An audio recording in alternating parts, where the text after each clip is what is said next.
We turn now to 1 Peter chapter 5 and verse 1. Therefore I exhort the elders among you, as your fellow elder and witness of the sufferings of Christ, and a partaker also of the glory that is to be revealed. Shepherd the flock of God among you, not under compulsion, but voluntarily, according to the will of God, not for sordid gain, but with eagerness, nor yet as lording it over those allotted to your charge, but proving to be examples to the flock. The word therefore in the first verse goes back to all that has been said in the previous 4 chapters about the glory of suffering, of following in the footsteps of Christ and what we can partake of how we can be saved if we judge ourselves, as spoken of in verses 17 and 18 of the previous chapter.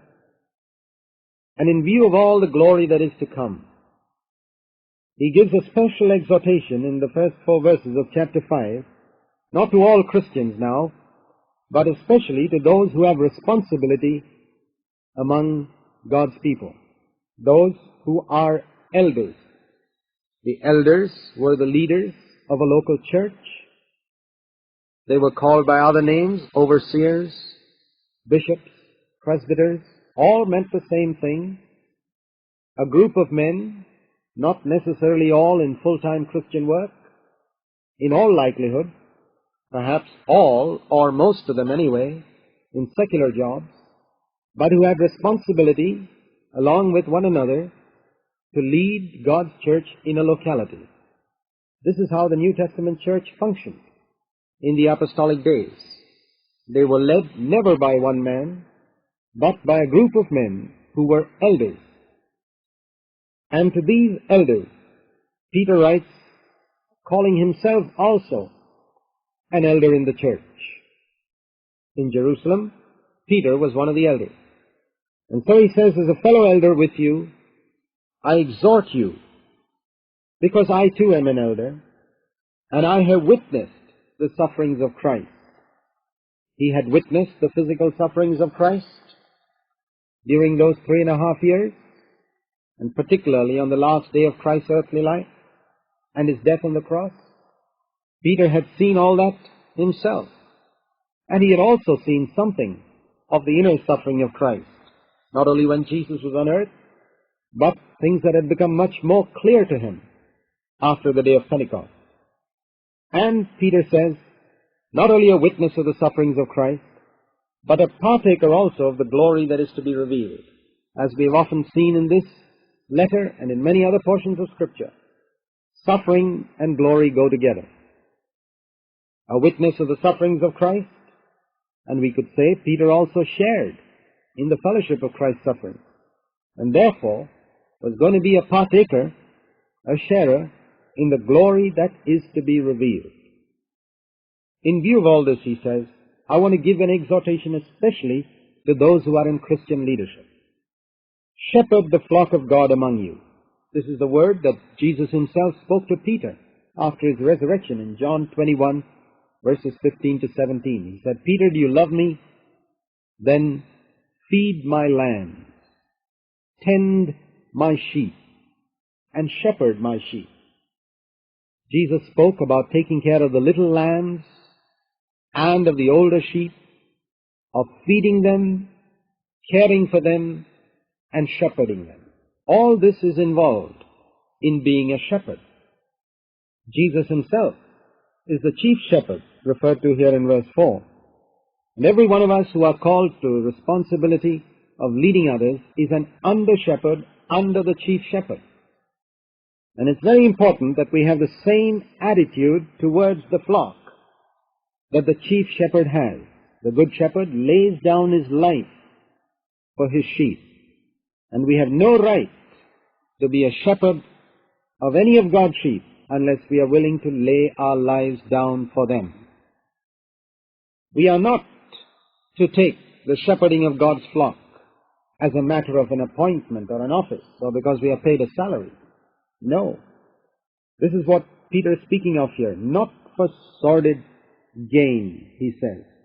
Not because you are compelled and not for sordid gain. In other words, not because somebody tells you that you must do that, and certainly not because you're going to get some money out of it. That would be terrible if we did it because we feel compelled to, or because of you think of what you are going to get out of it. It may be money, it may be some honor, what you are going to gain out of it. It may not always be money. There are doctors who treat their patients in order to write research papers on medical advancement. That is selfish. There are preachers who can preach for personal gain, for honor, as much as those who preach for money. None of these are fit to be shepherds of God's flock, even though they call themselves. They are actually wolves in sheep's clothing. What does a wolf want? To get what he can from the sheep, to eat up the sheep. And if a person is a hireling, he does so for pay, to share the sheep and to get what he can. But a true shepherd would never be like that, not under compulsion. If you are a leader among God's people, if you are one of those who are called to minister to God's people, ask yourself this question. Do you do it out of compulsion? Do you do it because somebody has appointed you to that task? Or do you do it voluntarily? Is your service for Christ voluntary because you love the flock, you love God, and you want to serve Him? With eagerness you serve, so that even if somebody stops paying you tomorrow, you'll continue to do that service. That's the test of whether you're serving God for money or voluntarily and eagerly. How many people would there be in Christian work today who would continue to do that service which they are doing today, even if the money stops and the salary stops? Very few. But those are the few who are really serving God with a burden. The rest serve for personal gain, either money or honor. But the only way to do it according to the will of God, it says in verse 2, is if you do it voluntarily, eagerly, without anybody appointing you or telling you. For example, do you witness to others or write letters to others because you're appointed or paid? Then it's worth nothing. To do it according to the will of God, we have to do it eagerly, joyfully, voluntarily. At the same time, we are not to lord it over those allotted to our charge, verse 3. If God has appointed you to be a shepherd, and you take that position as a means of lording it over others, being a dictator to others, and being a tyrant in a sense, then of course you are not like the chief shepherd at all. We are not to lord it over others. We are not to make demands upon them. What does the Lord do? He tells His servants to do this and do that, and makes demands on them. No, we are not to make demands on others. A true shepherd does not make demands on his sheep, but he's an example to the flock. In other words, he goes ahead and says, follow me as I follow Christ. He takes up the cross, denies himself, and follows Jesus, and he tells the flock, follow me as I follow Christ. Only such a man is fit to be a shepherd of God's flock. Here is a very challenging passage of Scripture for all those who are called to places of responsibility in Christian leadership. They need to ask themselves, first of all, am I doing this because I've been appointed to this post? Because somebody's told me to do it? Or is it voluntarily because I've seen the will of God for my life and I do it eagerly? The second question he needs to ask himself is, am I doing this because of some gain of honor or money that's going to come to me? And a third question is, am I doing this so that I can lord it over others? Or am I an example to the flock?